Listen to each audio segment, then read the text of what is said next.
భక్తులందరికీ కూడా నమస్కారం.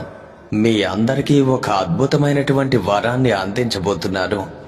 ఏమిటా వరం అని అనుకుంటున్నారా? అదే 7 శనివారాల వ్రత కథ. ఈ కథను విన్నవారికి, చదివిన వారికి, చెప్పిన వారికి, అలాగే వినిపించిన వారికి జన్మజన్మల పాపాలు తొలగుతాయి, కోటి జన్మల పుణ్యం లభిస్తుంది. ఈ 7 వారాల వ్రత కథను భక్తి శ్రద్ధలతో చివరి వరకు వినండి. ఓం నమో వెంకటేశాయ. కథను ప్రారంభిద్దాం. కలియుగం ఆరంభమైంది. నైమిషారణ్యంలో మహర్షులందరూ సమావేశమయ్యారు. వారి మనసుల్లో ఒకే ఒక్క ఆలోచన: ఈ కలిదోషాన్ని ఏ విధంగా నివారించాలి, ఒక సత్రయాగం చేద్దాం అని నిర్ణయించారు. కాని ఒక ప్రశ్న మిగిలింది: ఈ యజ్ఞఫలాన్ని ఎవరికి అర్పించాలి? అప్పుడు లేచాడు భృగు మహర్షి. ఆయన మహా తపస్వి. నేను వెళ్లి త్రిమూర్తులు పరీక్షిస్తాను, ఎవరు అర్హులో తేల్చి వస్తాను అని బయలుదేరారు.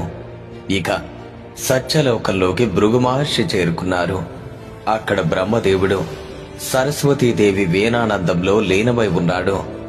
మహర్షి యొక్క రాకను గమనించలేదు. భృగు మహర్షికి విపరీతమైన కోపం వచ్చింది. ఆగ్రహంతో రగిలిపోయాడు. సృష్టికర్తవని అహంకరిస్తున్నావా? నన్ను గుర్తించలేదా? నిన్ను శపిస్తున్నాను బ్రహ్మదేవా. ఈ భూలోకంలో నీకు ఎక్కడా కూడా పూజలు జరగకుండా ఉండుగాక. ఇక తరువాత కైలాసానికి చేరుకున్నాడు భృగు మహర్షి. అక్కడ పరమశివుడు పార్వతీదేవితో ఆనంద తాండవం చేస్తున్నాడు. ఆయన కూడా మహర్షి రాకను గమనించలేదు. మరోసారి కోపంతో మండిపడ్డాడు భృగు మహర్షి.